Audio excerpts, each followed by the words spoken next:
The defense is wrong. Are you sure? I'm positive. Two utes, two youths. However you say it, that line from My Cousin Vinny became one of the most quoted moments in 1990s comedy. The movie hit theaters in March 1992 with a simple setup. Joe Pesci plays a Brooklyn lawyer who's never won a case, just passed the bar on his 6th try, and somehow has to defend his cousin against murder charges in rural Alabama. Marisa Tomei plays his fiancée, a hairdresser who knows more about cars than she does about keeping her mouth shut. Fish out of water comedy, standard stuff. Except, My Cousin Vinny did something most legal movies can't pull off. It made actual lawyers respect it. Supreme Court justices started citing it in real opinions. Law schools started teaching from it. And a 26-year-old actress nobody had heard of won an Oscar, then spent the next decade defending whether she actually deserved it. The production was chaotic, real convicts yelling things too explicit for the final cut. A 48-year-old leading man getting a 3-hour facelift every morning that you can literally see if you know where to look. A screenwriter who lifted dialogue from an actual murder trial. And an Oscar conspiracy theory so persistent that Snopes had to get involved. Today we're breaking down 15 facts about the movie that proved a lawyer who failed the bar 6 times could teach the legal profession how to do its job. Now, before we start, hit that like and subscribe button. It actually helps the channel grow. Let's roll with number 15. Number 15. The prison was so deep inside, it took 40 minutes to walk from the gate. The prison scenes in My Cousin Vinny were filmed at Lee Arrendale State Prison in Alto, Georgia. Real prison, real guards, real inmates. But here's something most people don't know. The cast and crew didn't just walk onto a set, they walked into a prison, deep into a prison. According to the production, from the outside gate, it took them 40 minutes to get to where they were actually shooting. 40 minutes of walking through a maximum security facility to reach the solitary confinement wing where they were filming. Think about that. You're Ralph Macchio or Mitchell Whitfield, you show up to work and your commute is a 40-minute walk through an active prison, past real convicts, through multiple security checkpoints, deeper and deeper into a facility that houses some of the most dangerous people in Georgia. And then you have to act like you're scared of being in jail, which honestly probably wasn't much of a stretch at that point.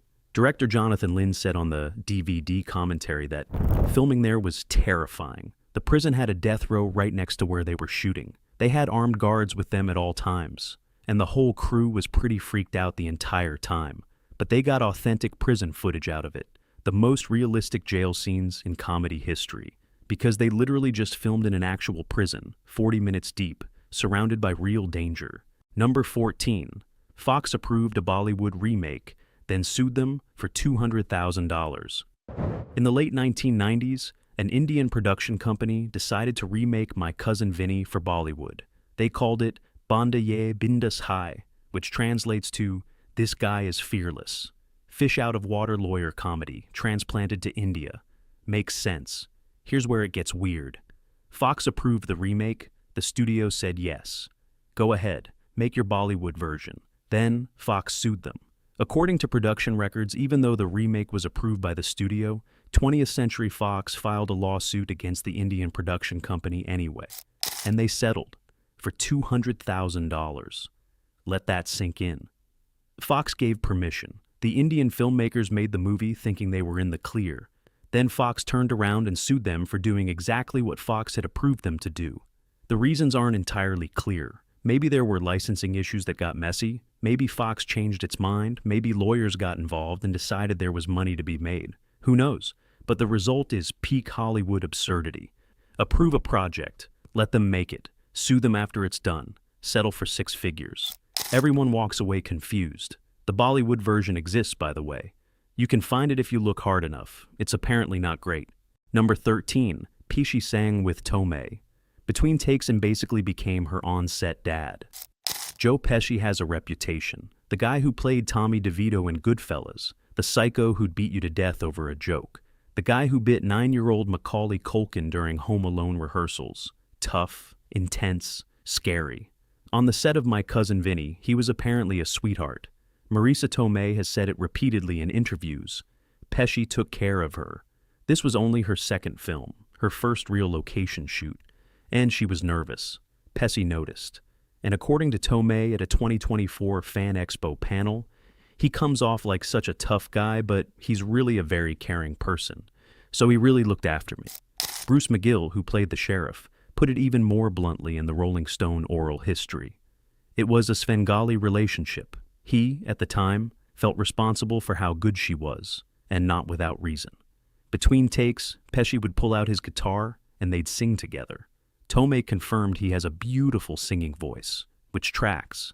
The guy's made multiple albums, so yeah. The same Joe Pesci, who terrified audiences as a mobster, spent his downtime on set singing songs with a 26-year-old actress, teaching her how to find the comedy in her scenes, and making sure she felt safe. Number 12, Pesci loved playing Vinny. So much he made a whole album as the character. Most actors finish a movie and move on.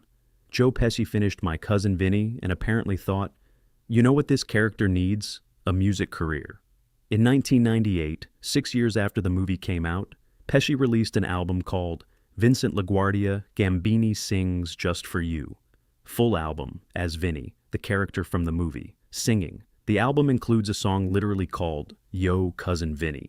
The cover shows Pesci in a red suit, similar to the ridiculous tuxedo Vinny wears in the film when his regular suit gets covered in mud. The whole thing is Pesci fully committing to the bit half a decade after anyone asked him to. Now, Pesci's no stranger to music. The guy's released multiple albums over the years and actually has a decent singing voice. But making an entire album in character as Vinny Gambini is a whole different level of dedication. It's not like the movie was still in theaters. This wasn't a promotional tie-in. This was Pesci in 1998 deciding that people needed more Vinny Gambini in their lives, specifically in musical form. The album exists. You can find it. It's real. Joe Pesci, Oscar-winning actor, made a concept album as a fictional Brooklyn lawyer 6 years after the movie came out. And honestly, that's the most Vinny Gambini thing imaginable, showing up years late, doing something nobody asked for, and somehow making it work anyway. Number 11, the "fry them" line, was lifted from an actual murder trial. During jury selection in My Cousin Vinny, there's a scene where the prosecutor asks a potential juror about capital punishment. The juror says something about how it should be left up to the victims' families, describes what the murderer supposedly did, and then delivers the line, "Fry them." Dark moment, played for uncomfortable laughs. Perfect example of the bloodthirsty small-town attitude Vinny's up against. That wasn't screenwriter Dale Launer's imagination. That was a real person, in a real courtroom. Launer told Abnormal Use that he lifted the scene directly from actual trial transcripts he'd read while researching the film. Lawyers had asked a potential juror their opinion on capital punishment, and the juror said something like, "I think it should be left up to the victims' families." Then they described exactly what the murderer did. And then the juror said, "Fry them." Launer put it in the movie word for word. The irony is that My Cousin Vinny is a comedy, a fish-out-of-water legal farce. But some of the darkest moments in it, the moments that make you uncomfortable, came straight from reality. Launer didn't need to make up how scary the criminal justice system can be. He just needed to write down what people actually said. Number 10, Pesci's facelift. Took 3 hours daily, and you can actually see the tape. Joe Pesci was 48 when he played Vinny. Marisa Tomei was 26. That's a 22-year age gap. And the filmmakers knew it looked bad. Like, is he dating his daughter? Bad. So every single day they gave Pesci a temporary facelift. Makeup artist Carmen Willis told Entertainment Weekly, the process took 3 hours. They used super sticky tabs to pull his skin back at the exact points a plastic surgeon would target. Then they tightened everything with a hook and eye system hidden in his hairpiece. The goal was to make Pesci look young enough that the relationship with Tomei didn't feel creepy. Bruce McGill, who played the sheriff, said watching it was wild. They had these weird things that went up into his hair. It was sort of like a non-surgical facelift, and if you get the wrong light on it, things got difficult. Here's the kicker. Despite 3 hours of work every morning, the tabs occasionally slipped, snapped, and are visible in the finished movie. If you watch My Cousin Vinny in HD, you can see the metal clips shining in Pesci's sideburns. The IMDb Goofs page documents it. Film nerds have been spotting it for years. It's right there on screen. So Pesci endured 3 hours of having his face pulled back with tape and hooks every day, all to look younger, and it mostly worked. But if you know where to look, you can see the literal mechanics of Hollywood vanity peeking out from behind his ears. Worth it? Probably. The chemistry worked, nobody complained, and hey, at least he didn't actually get surgery. Number 9, Fox told the screenwriter, Robert De Niro isn't funny. When Dale Launer sat down with Fox executives to discuss casting My Cousin Vinny, he had one actor in mind for Vinny Gambini, Robert De Niro. Makes total sense, right? Italian-American, New York, can do tough but vulnerable. One of the greatest actors alive. Perfect. The Fox executive looked at Launer and said, according to Launer's interview with Writer Unboxed, De Niro, well, he's not funny, and his movies don't make money. Just, wow. So they went with Joe Pesci instead, who just won an Oscar for playing a homicidal maniac in Goodfellas. Pesci was funny, De Niro wasn't. Fast forward a few years, meet the parents, meet the Fockers, analyze this. Silver Linings Playbook, The Intern. De Niro became a comedy staple. Most of his biggest box office hits are comedies. Launer admits he feels vindicated.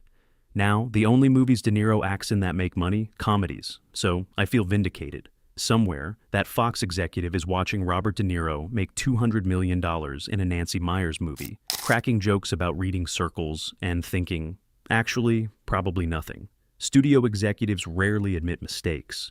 But the rest of us know, De Niro's hilarious. Always was. That executive just couldn't see it. And look, Pesci was great in My Cousin Vinny. Perfect even. But the fact that De Niro got rejected for not being funny and then went on to build a second career on comedy is just chef's kiss. Cosmic justice. Number 8, Pesci won. His Goodfellas Oscar flew back and clutched it on camera. March 25th, 1991. Joe Pesci wins the Academy Award for Best Supporting Actor for Goodfellas. His acceptance speech is 6 seconds long. It's my privilege, thank you. He walks off stage with his Oscar. The next morning, he's back in Georgia filming My Cousin Vinny.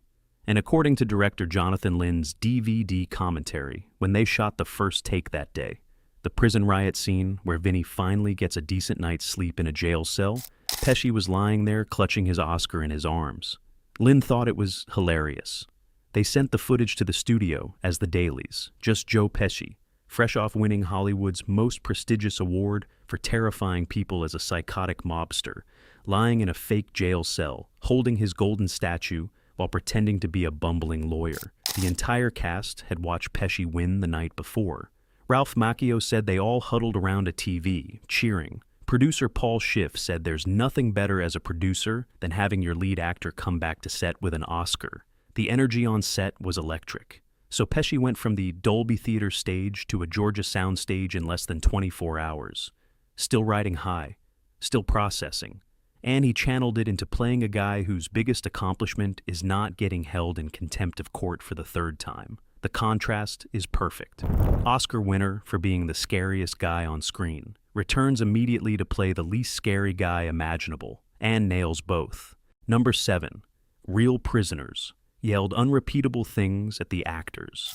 The prison scenes in My Cousin Vinny were filmed at Lee Arrendale State Prison in Alto, Georgia. Real prison, real guards, real inmates. When Ralph Macchio and Mitchell Whitfield walked down that cell block holding their blankets, the prisoners yelling at them weren't extras. They were actual convicts, yelling actual things. Mitchell Whitfield said it was terrifying. We actually filmed that in a real prison, and when we were walking through, you hear the prisoners screaming at us. Those are real prisoners, and they really were yelling at us. Then he added the important part. They had to tone it down with what they put in the movie because they were saying some horrible stuff. Think about that. What you hear in the PG-13 final cut, the catcalls, the wolf whistles, the general menacing chaos, is the family-friendly version. The stuff the editors decided was too much for a comedy got left on the cutting room floor. The guards in the movie were also real guards. The production used actual inmates as extras twice, once in the cell block walk and again during the basketball scene. Director Jonathan Lynn admitted on the DVD commentary, "I don't know what incentives or threats were made in order to achieve that." So, yeah, the most authentic prison scene in movie history came from a comedy. because they literally just filmed actual prison with actual prisoners who had thoughts, loud, explicit, completely unrepeatable thoughts. The actors survived. The footage made it into the movie. And somewhere, those inmates can say they were in an Oscar-winning film. Sort of. Number 6. The studio wanted to delete the character who won the Oscar. Marisa Tomei won an Academy Award for playing Mona Lisa Vito. The character is iconic, essential to the plot. Without her automotive expertise, Vinny loses the case. Simple. The studio wanted to cut her entirely. According to screenwriter Dale Launer in his interview with Writer Unboxed, producers thought Mona Lisa wasn't integral to the story. She was just Vinny's girlfriend, another obstacle. The movie would work fine without her. They asked Launer to add the standard scene where the girlfriend complains about being neglected while the hero works. The tired cliché. The "you never pay attention to me" moment that every male-led movie shoehorns in. Launer hated those scenes, but he also knew the alternative was worse. If he refused, they'd cut Mona Lisa completely. So he compromised. She could complain, but she'd apologize for bringing it up. And it would be funny instead of annoying. More importantly, Launer fought for the ending. He told the studio, when Vinny puts her on the stand at the end, Vinny has to know where she's going. Vinny has to know everything she knows. It's just more impressive coming out of a woman's mouth. The studio relented. Mona Lisa stayed. Tomei auditioned. Lin cast her. She won the Oscar. And the character executives wanted to delete became the only reason most people remember the film. Number 5. Supreme Court justices have cited this comedy in actual legal opinions. Most comedies get watched by lawyers. My Cousin Vinny got cited by lawyers. In court. In official opinions. Justice Antonin Scalia referenced it as an example of a client's right to choose their own attorney. Federal Judge Richard Posner wrote that the film is particularly rich in practice tips for trial lawyers. In 2019, Merrick Garland, then Chief Judge of the U.S. Court of Appeals for the D.C. Circuit, wrote in an actual legal opinion. In 1992, Vincent Gambini taught a master class in cross-examination. That's not a movie review. That's a federal judge citing a comedy about a guy who passed the bar on his 6th try in an official legal document. It gets better. The American Bar Association ranked My Cousin Vinny as the 3rd greatest legal movie of all time, right up there with To Kill a Mockingbird and Judgment at Nuremberg. Law schools use it to teach trial procedures. Lawyers study Vinny's cross-examination technique. Legal textbooks reference Mona Lisa Vito's expert witness testimony. Justice Scalia was such a fan he invited screenwriter Dale Launer to his private quarters at the Supreme Court just to tell him how much he loved the film. Let that sink in. A movie where the lawyer lies to a judge, gets thrown in jail for contempt twice, and wins because his girlfriend knows about pause attraction has become required viewing for actual attorneys. Number 4. Two Utes was a real conversation that happened by accident. The most quoted line from My Cousin Vinny, the two Utes exchange where Judge Haller can't understand Vinny's accent, didn't come from Dale Launer's script. It came from a random conversation during pre-production. Director Jonathan Lynn is British. Joe Pesci is from New Jersey. And when Pesci casually mentioned these two Utes who were on trial, Lynn had no idea what he was saying. Lynn's recollection from the DVD commentary, he said something about these two Utes who were on trial, and I said, "What?" And he said, "What?" And I said, "What's a Ute?" Pesci explained he meant youths. Lynn immediately thought that conversation needs to be in the movie. So they recreated it, almost word for word. The confusion, the back and forth. The moment where Vinny realizes the judge genuinely can't understand him. All of it lifted straight from real life, polished slightly, and dropped into the courtroom scene. The exchange in the film is practically verbatim what a British director and a New Jersey actor said to each other when they genuinely couldn't understand each other's accents.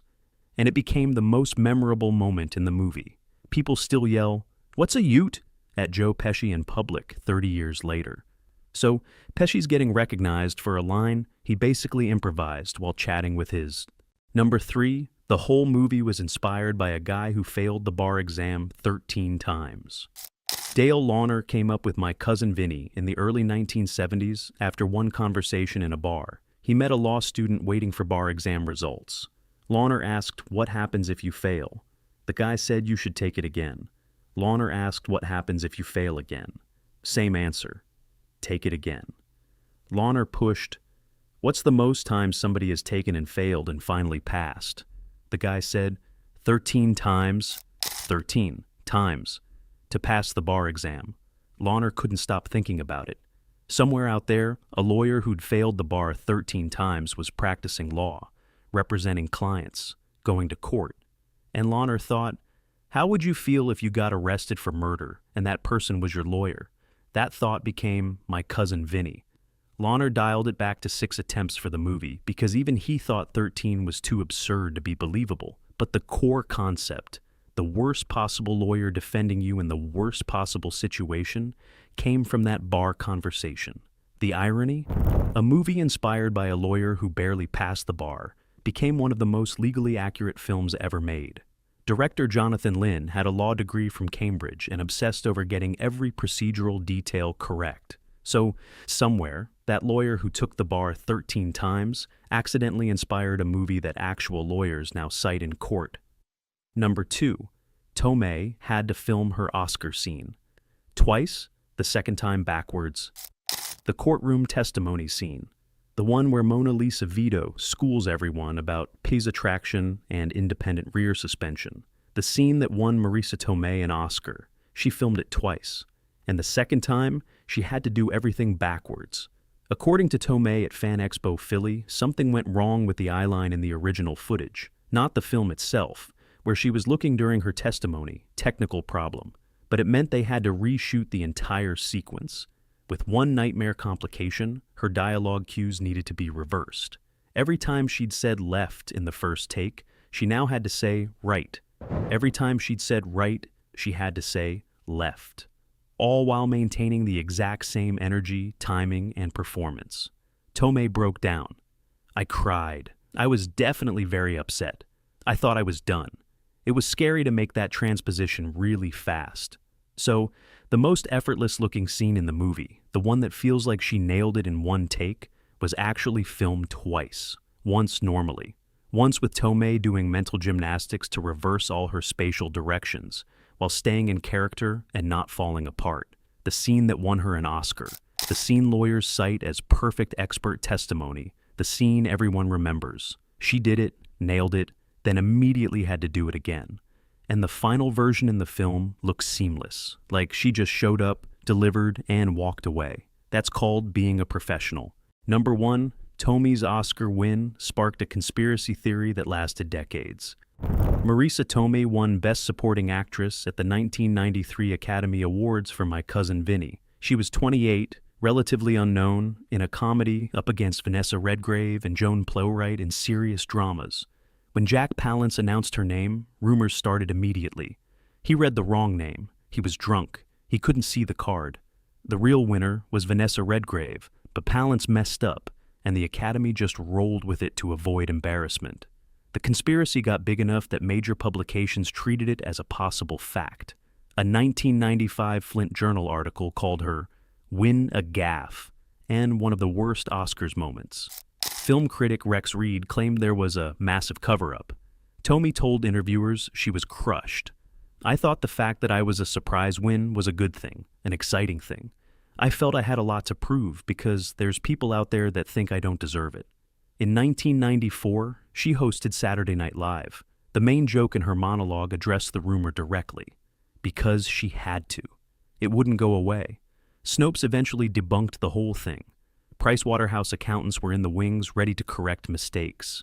The 2017 La La Land/Moonlight disaster proved the Academy will absolutely stop the show if something's wrong, but the damage was done. Tomei spent years defending an Oscar she earned, all because people couldn't believe a comedy performance could be that good.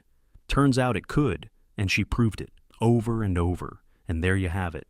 15 facts about a movie that started with a conversation about a guy who failed the bar 13 times and ended up being cited by the Supreme Court. Which facts surprised you the most? Any we missed? Drop them in the comments. And if you enjoyed this deep dive into one of the most beloved legal comedies ever made, smash that like button and subscribe. Until next time.